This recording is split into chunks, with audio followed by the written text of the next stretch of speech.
I'm telling you to take your pants off. You don't even know Yeah, they're already off. it.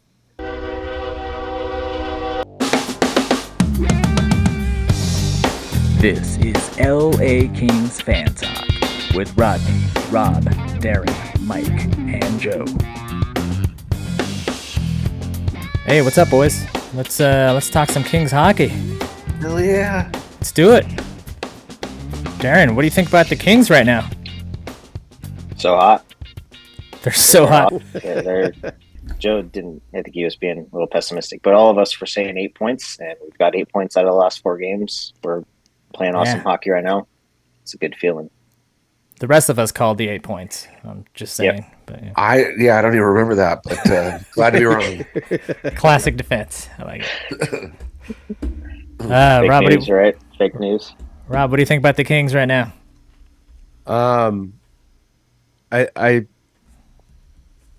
I can't believe how good we are. I can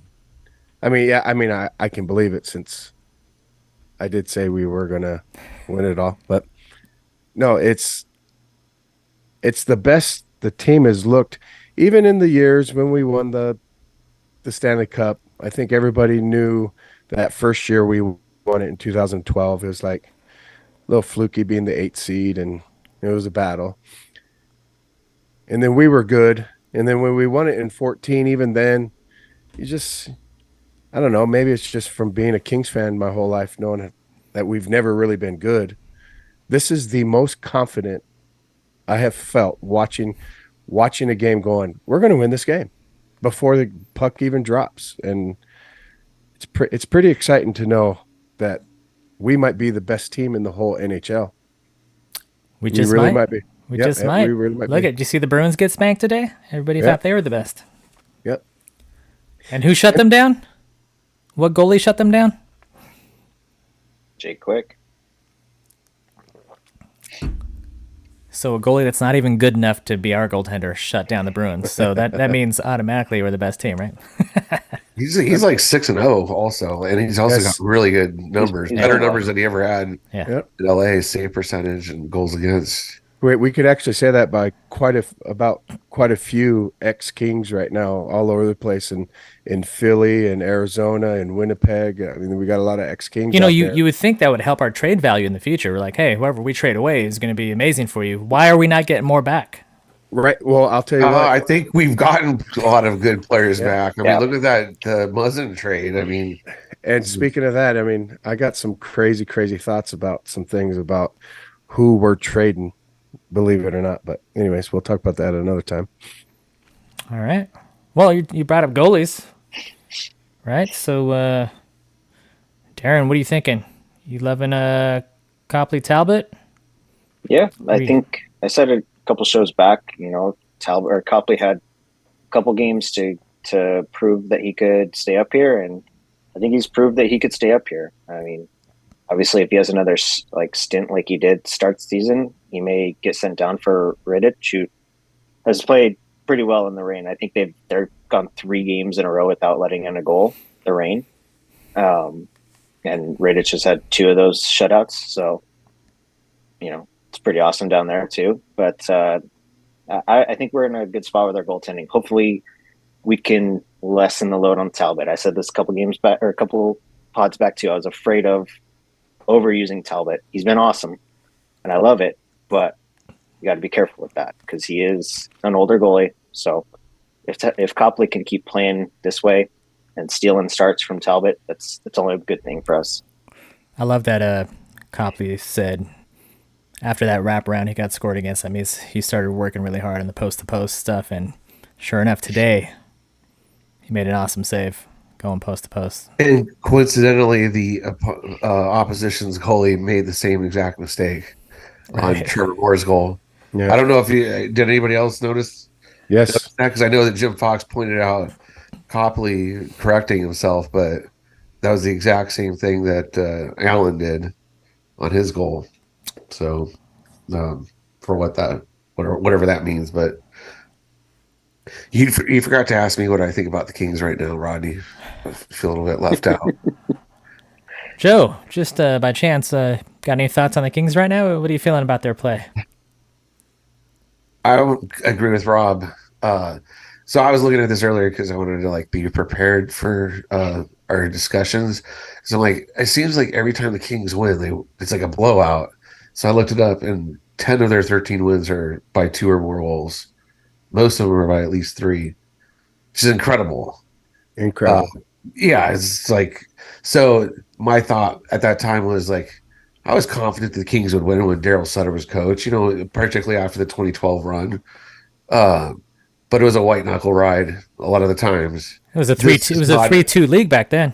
yeah. So this is not that team. This is all right. We're going to score 3 goals in 5 minutes, and then we're just going to keep putting the pressure on, and another one will leak in, and they honestly probably could have had another couple of shutouts. But what do shutouts matter? It doesn't really matter at the end of the day. Uh, but yeah, I mean the goal scoring.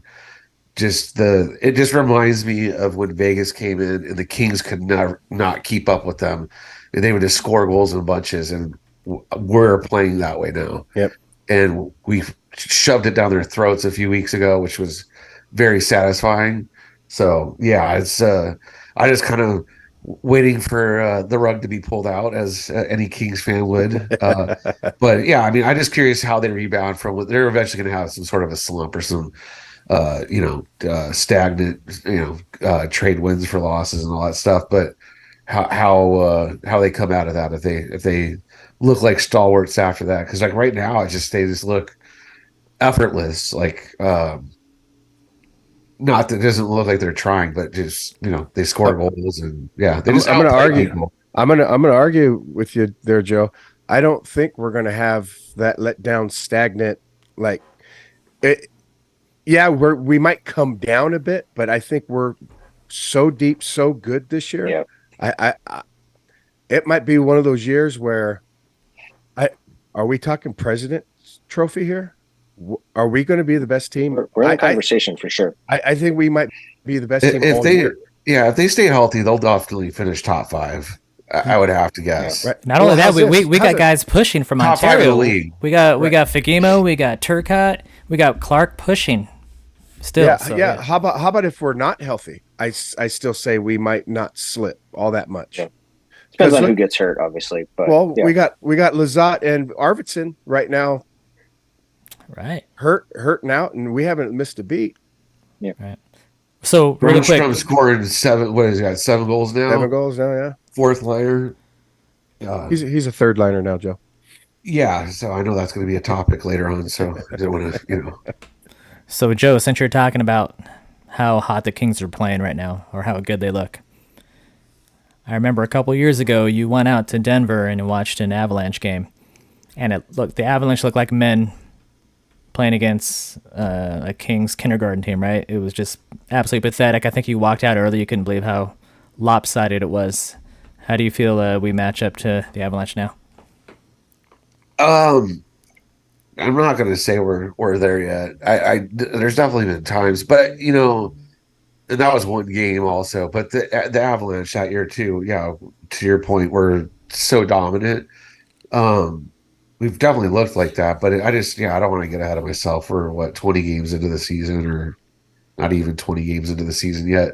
So, yeah, I mean, like I said before, it's completely different than when the confidence as a fan that you had that the Daryl Sutter's Kings would win games, win stretches of games a lot. Uh, when they win games, which is most of them, it's just an absolute domination. The other team really doesn't have a chance. So maybe it's hard as a Kings fan to think that they're that dominating of a force, but we'll see. I mean, like if they continue this for the net, like to say like at the All-Star break, whatever halfway mark. I don't know if there's an All-Star game this year, but if they're at the halfway mark and they're still doing this, then yeah, I'll definitely feel that way. Like where I know that like an opposing fan is Unless watching the game they're playing the Kings is feels like they're going to lose. All right, let's talk about coach mixing up lines 3 and 4. What do you think about those line changes there, Darren? I thought they've worked. I mean, Grunstrom works pretty well with PL. It looks like. I mean, I I know it's not necessarily the lines we liked, but they've worked. We've won. I always maintain I just want him to keep with it for a couple games at least to let those guys get some chemistry. Right. And that was the same thing with Fiala. Like we were like, maybe it works, maybe it doesn't, and look what happened there. Like it's been awesome. So if Grunstrom can pull PL up, his energy, his grind can open space for PL. I think it's worth it. Speaking of Grunstrom, how about that slapper he had today, Joe? That's your boy. Yeah, it was shades of Kalia. Yeah, no, it was a bomb, dude, for sure. He scored. So when we were doing the who's hot or who not thing, I was gonna go with him because he's scored 2 goals the previous week and 2 goals this week, if I'm not mistaken. Um, But you didn't pick him because he missed that wide open little tap in later in the game, right? He yeah, he should have had 3 goals tonight. Right. yeah. Honestly, like, it's very satisfying to see because not that I'm his parent or anything, but like, we knew he had it in him. He's Bottom your line boy. is, if he eventually goes somewhere else, like if he gets second line minutes with a decent forward, I would imagine, or yeah, decent playmaker, he'll get close to 30 goals. I would guess. He's got such a shot, like such a. It's similar to Kaliev. I think Kaliev's a little bit more precise with it. Different players, but um, at this point, I think he's worked himself into a place where he's a key part of the team. Like just the physicality, the forecheck, all that stuff, which really is what leads to him scoring goals. But there's no denying he's got a rocket of a shot. I think it's worked overall. Again, not to beat a dead horse, but the one person needs to wake up is PLD, and whatever until it becomes an issue, then I'm not concerned about it. But um, he's the only one that's kind of dead weight. Obviously LaFerriere too, but he's a rookie. All that he gets. Uh, yeah, he's got rope. So yeah. What do you think, Rob? Um, I don't necessarily think it was necessary, but it is what it is. Is why did he do it? Is it to say, "Hey, good job, Grunstrom. We see you. We recognize you. We're going to give you the third line now." I'm not sure. I mean, does anyone think Kaliev? Is this a demotion to Kaliev? Was this a promotion to Grunstrom? I'm just not sure of why it happened. But I think sorry to cut you off. no, I think it's a couple of things. I think it has more to do with PLD and also Fiala. Same. I think he's Trying trying to to get trying to PLD find a going. way for those two guys to not that either of them don't fit anywhere, but to maximize their right?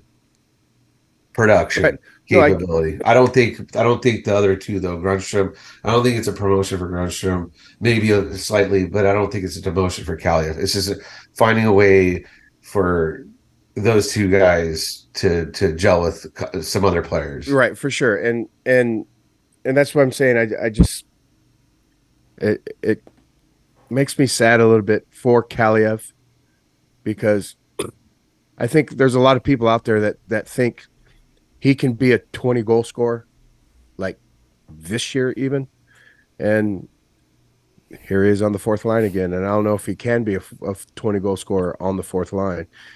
Um, he is still on that power play unit, so there's always that, but He was he's noticeable definitely today. He was skating hard today. You saw him good. a Oh, lot. Yeah, yeah, he always for sure. pushed a guy off the puck on the boards, and he's been doing a lot of that this year, noticeably. Like Yep. he's not just noticeable when he's shooting the puck. He's back checking You know, good. Yeah. Well, It I could know, just be and one of those ones where like it is a promotion for Grunstrom, but it's coach going to Kaliev and say, "Look how he plays. Go play like that. You want to be third line, second line guy. Go play like that. And I Well, think that only betters the team. We're so deep. It's yeah, awesome. And it sucks that Kaliev gets pushed down there. I thought he was going to be a 20 goal scorer this year. So, still can be. I mean, yeah, for sure. So when Lazat comes back, do you put that fourth line back together? That was our second best line for a while there. Do you automatically put Grunstrom back on the fourth line or reunite that fourth line of Lazat, Lewis, and Grunstrom? What do you say? I don't know. It was on those player cards. I don't know if you're familiar with the player cards. They give player scores on some metric, and you get a score. They look like, oh, you can't see that. No, but that line, the fourth line, I think three of the top five guys were the fourth line guys again. Right. So I don't know. I don't I know. could see them keeping just swapping Lazat and Jad because Lazat and Kaliev have played together before, so they probably have a little bit of chemistry. Obviously, it's been a while, but I could see them finding a way to get back into it. You know what I mean? And Lewis is just the veteran who plays on there to play on the power or the penalty kill when we need him. So I mean, the low hanging fruit here is LaFerriere. So Lazat comes back. Doesn't matter who you put down there. I mean, you but could I arguably, I'd cut Jared Anderson Dolan before I cut Laferriere. yeah. But point being is those two are the clear bottom tier of the Right. forwards. So Kaliev, I think his time on the fourth line is temporary. Grunstrom, I mean, it does it's head scratcher where it's like, okay, well, the coach wants like when if you're saying it's true, Darren, coach wants him to play like or Callie have to play like Grunstrom. It's like, well, Grunstrom's never gotten out of his fourth line status basically for the most part. He's never been given power play time. No. I think everybody, not everybody. I think the coach and the organization knows what they have in Kaliev and know that he's a goal scorer, Yeah. but at the same time, definitely has other areas of the game that he needed to work on, or has still needs to work on. Uh, And if he's a fourth line guy in the future who plays on the power play and scores you 10 power play goals a season, is that a problem? Like I think that's fine. You know what I mean? Like I don't know. I don't think he's going to be a fourth line player, but if that's what his future is, that's not a bad future. Like there's plenty of guys who could be that in the league, and I think that's Joe, fine. Joe, going to what you were saying about cutting, about who the odd man's out and all that stuff. I think this is where the depth does come in. So when Lazat comes back, I think he definitely obviously gets his job immediately back. And now it might start being a time LaFerriere is waiver exempt, so why not send him down? Bring up Fagamo? Bring up Turcotte, bring up Fagamo, bring up these guys and rotate them in with Jared Anderson Dolan, and give those guys chances. That well, that's that's what the I depth. honestly like to see. I or not like, but I'd be perfectly fine with seeing Anderson Dolan exposed. He's been here for what 3 years Sure. now. So another team wants him. Yeah, it sucks to lose him, but I, He's a I'd fine 13th I'd forward. much rather see Turcotte and Fagamo or however the hell you say it. I'd rather see players get opportunities that deserve it versus hoarding somebody because he's or waiver eligible. Right. If he's that good, then he'd be playing on the roster. You wouldn't have to be worried about that Right. Well, for the and most part. I mean, there's certain circumstances. I know at the beginning of the year, like there's a little bit of a quagmire with the cap and all that kind of crap, but at this point, the JAD guy is known quantity. He's can be an NHL right. player, but No, I get it. And I'm just saying without even worrying about any of that stuff too, LaFerriere, he's had his how many games have we played? 19 games. And 4 points. yeah, he's he's a promising, good, young, almost NHL ready kid. Let's see someone else. Yeah, no, and I think it would do him good to play in the minors for. Yeah, I Has think he played in the minors yet, he or did is one this game, 2 games yeah, last year at the end of yeah. the Last year. year, okay? So But this is his first year pro then, yeah, because he's coming out of first reel, yeah, college, right? yeah. right. So yeah, I, let him play. I'm surprised they've given him this much rope. To be quite frank, like, I think what it is for, I bet they had plans if LaFerriere did what he's doing to have Fagamo come up, but the fact that he got claimed kind of put a wrench into that. And then it seems like Turcotte, they want to play him at center. I think he's played exclusively at center this year in Ontario. And I Which wonder is if that's where well, they're then not. that begs the question: why didn't they well, yeah. call him up Then right why? now? Yeah, why Like is when it? Lazat's out, like Yeah, True, yeah. yep. true. But I mean, I I think beg that question. they had Lewis and Jad who they could play there. But I mean, I would like to see him up. I said it at the beginning of the year, and Rob kind of seconded it. Like he's made of glass, but I think he's ready, and just throw him out there. If he gets broken, that sucks, and he could be a second, third line guy for us. Right. But this, I know we've already said this, but I'm gonna say it one more time too. The Ferrier down. We bring up Turcotte.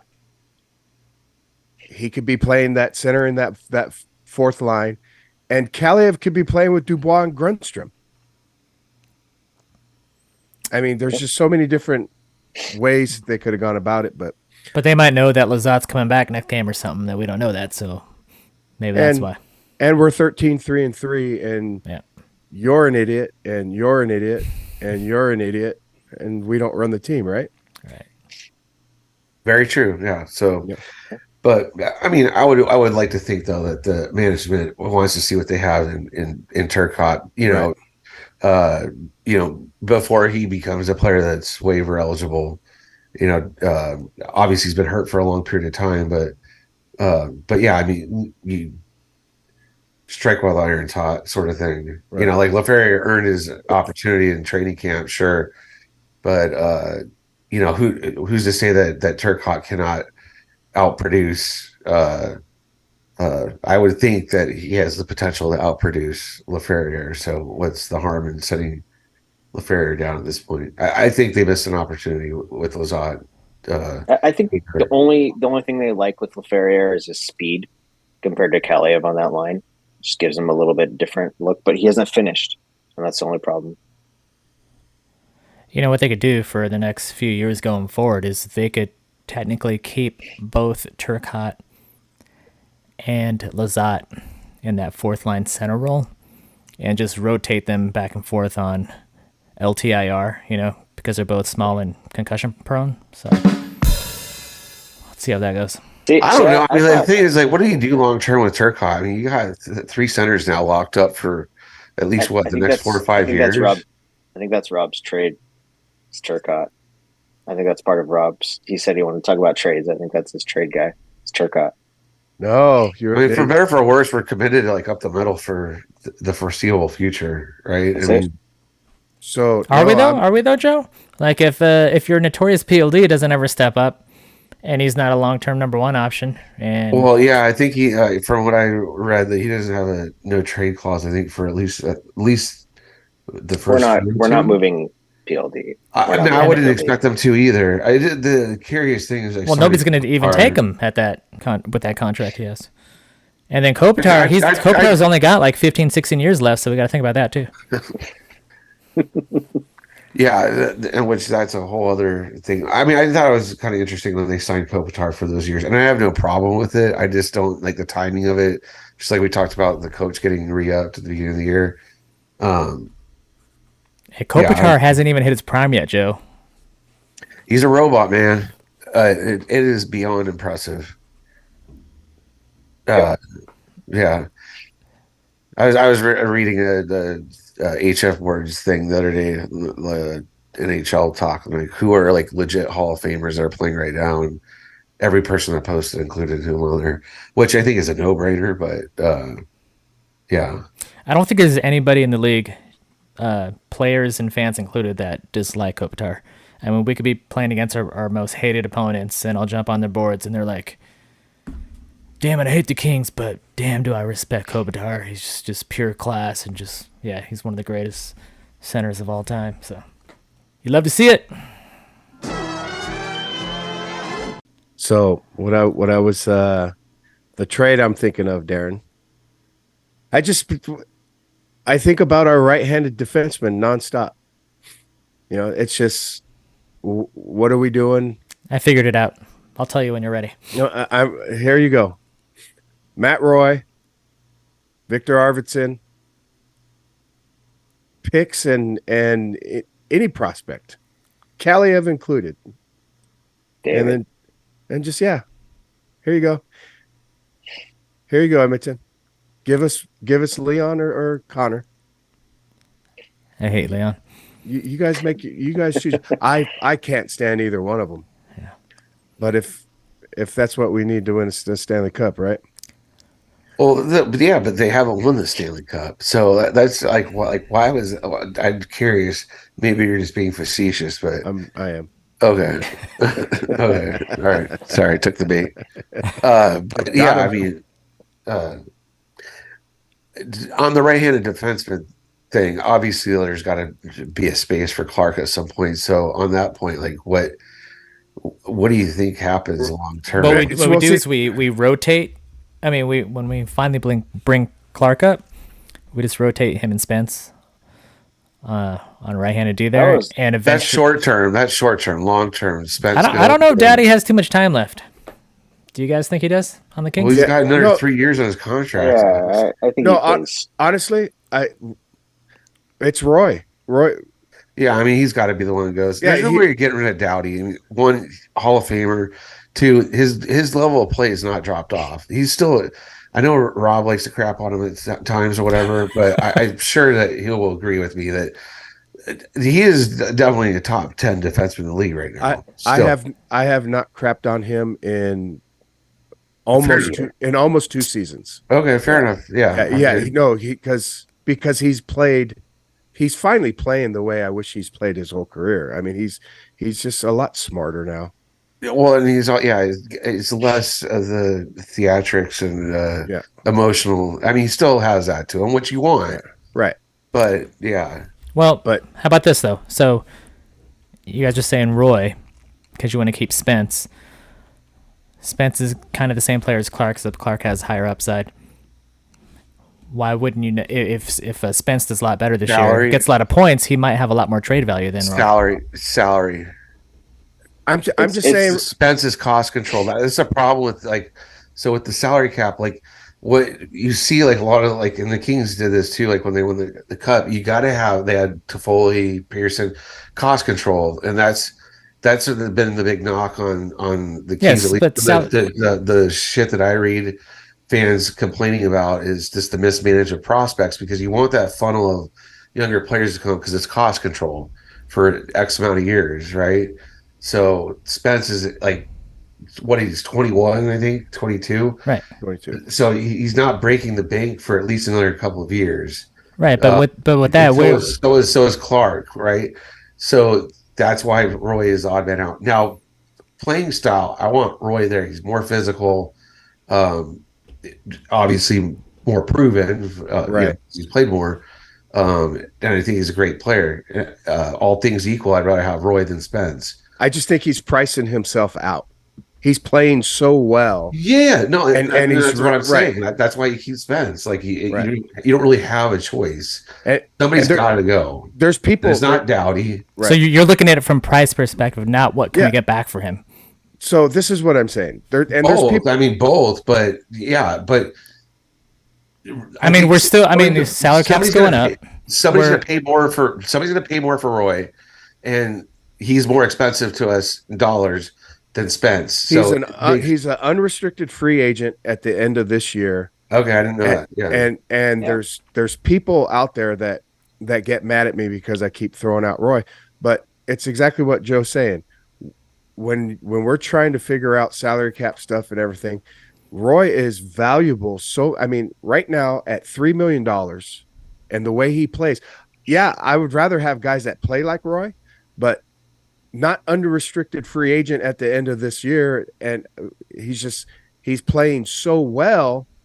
He's going to make more than $3 million next year. Right. So we got what we got the salary cap increase. We got Mike Richards coming off the books. We're probably going to trade Arvidsson. Well, is he a UFA too? Who? Right? Who? Arvidsson? Yes, he's UFA as well. So I mean, but that's more money off the books. Also, Gavrikov is only signed for one more year. What if he doesn't resign? You're going to get rid of that entire second unit and have Mikey Anderson as our only stay-at-home defenseman. I would bet Gavrikov stays. He signed a 2-year deal because he wanted to be a UFA. And you don't think he'll make more money than Roy in the free agent market? He will. But it won't matter because the salary cap's going up and Richardson's coming off the books. Exactly. So we're good. Yeah. So we're good.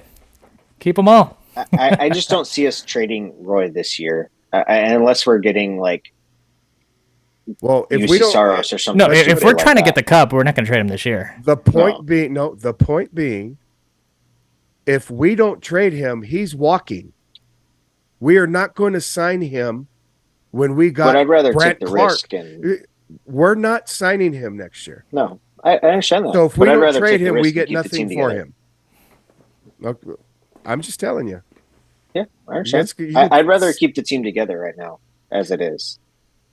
Yeah, I would totally agree with Darren. There's no reason if you have to lose it for nothing. I get what you're saying, Rob. Right. But I mean, I think it'd be boneheaded to move him. Yeah, it sucks. The smart move would be, if you are going to do that, would be to do what Rodney was saying earlier.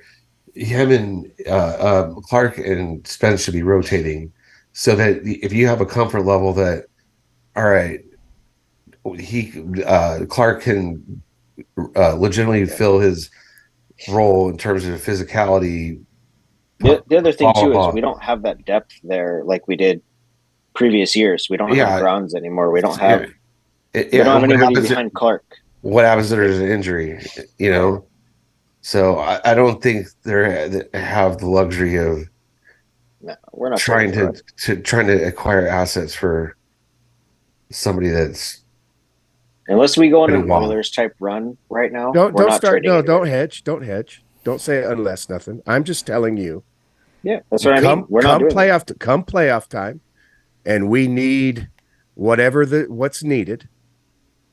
We don't need anything right now. Okay. So we stand pat.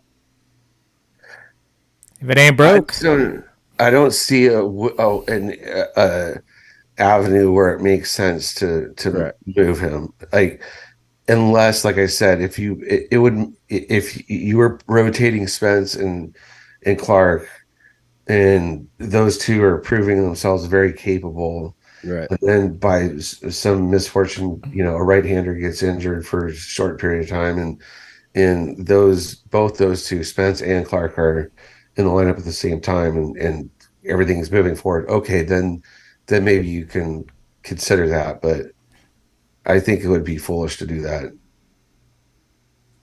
Agreed. Until that time comes. Foolish. That's our management's middle name, isn't it? Oh, I don't know. I mean, yeah. I'll let you know after the next power rankings come out. I think they have a lot of people eating crow so far. I mean, time will tell on that front, but yeah. I mean, look, it sucks to lose guys for nothing, but if you have a replacement in your depth, we do. Like it's not as big of a deal. You know what I mean? And worst case scenario, you try in the offseason to trade his signing rights for a 7th or 6th round pick. And you have to remember, Matt Roy was a 7th rounder for us, right? Yeah, he was pretty deep. So, like, the value we've gained from him has already been earned. If we don't get anything back for him,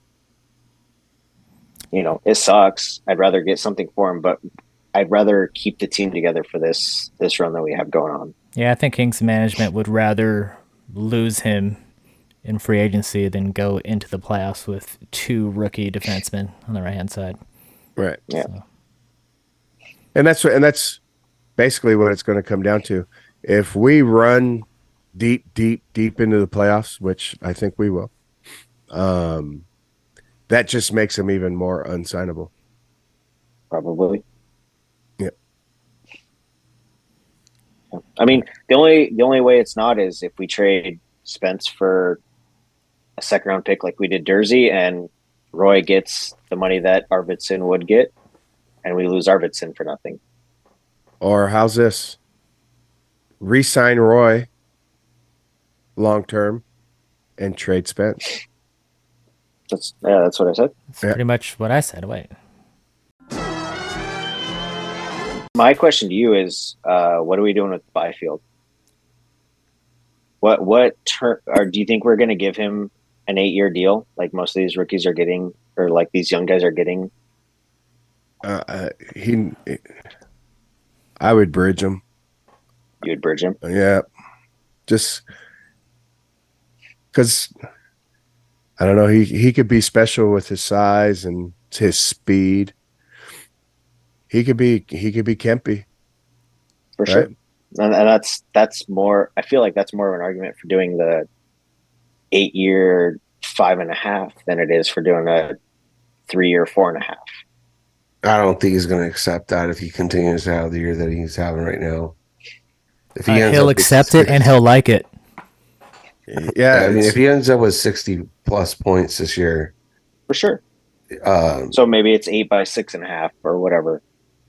But I mean, the bottom line, I mean, yeah, I don't know what the Kings plan with him in the future, to keep him on the wing or what, but hey, I guess they've already I made mean, that he's decision. got to start scoring more goals if he wants to do himself any favors. Otherwise, the Kings could bring in mediation, say, well, he's a byproduct of having, a top center and other winger on the team, so he's You could getting all these say assists. But you could say that last year. This year is different.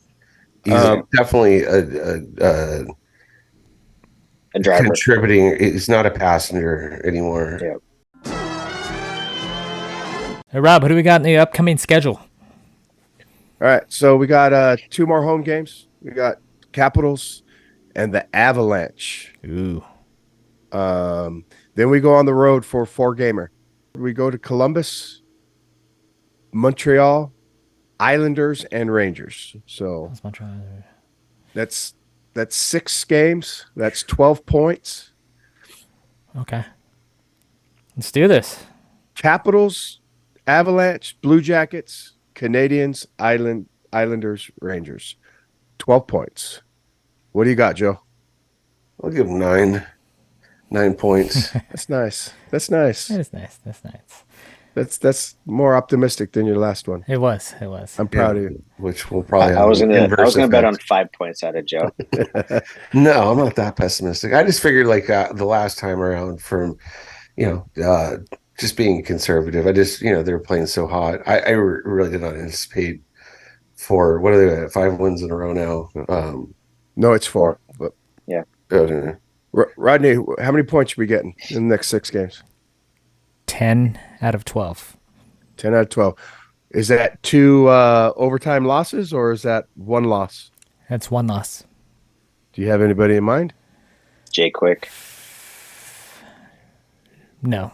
the revenge game. No. No, we will win that game. It's going to be somebody random that you wouldn't think. Like, Okay. Like Columbus? something like that, yeah. Something you wouldn't think.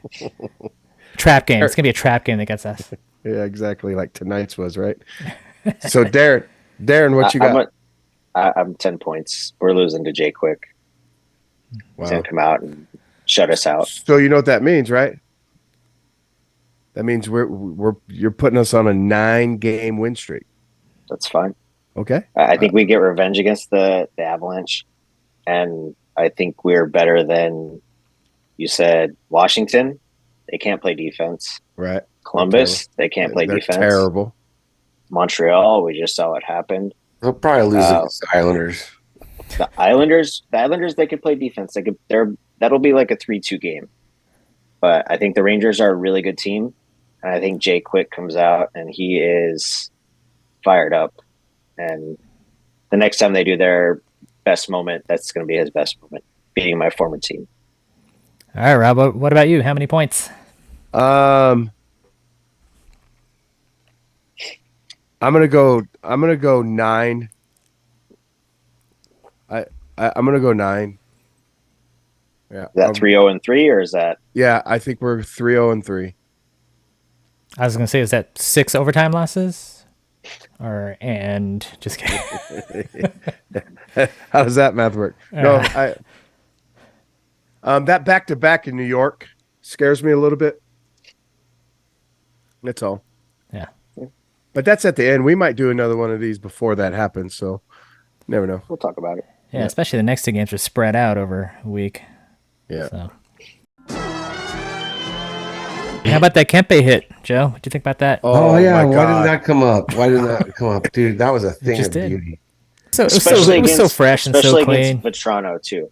Especially against Vetrano. Right. He's our best Right. defenseman. Who's a baby Perry, right? Vetrano? Dude, I called him Corey Perry Light. when he stopped up like that, it was just like, oh, he ran into a brick wall. That was great. And to the Ducks players' credit, like, he took it like a champ. Yeah, he did. He did. got up and was like, Yeah, they didn't try to fight him for a clean hit or whatever. You know what that game was missing? Was that? Zegras, so I could have even more hate. is he hurt or something? Yeah, he's been hurt. So they got underneath my skin watching that game again. When the ruckuses started coming up? Yeah, all the stupid little cheap stuff, it pisses me off. Yeah. You expected that out of that team with Vetrano and Gudis and Good. Hey, what- Yeah, what- freaking Gudis. All right, Kings fans, that's our show for today. Don't forget to like, subscribe, and high stick that notification bell. Until next time, stay classy. Go Kings, go! Go Kings. Oilers still suck. Is that right, Joe? That's the truth.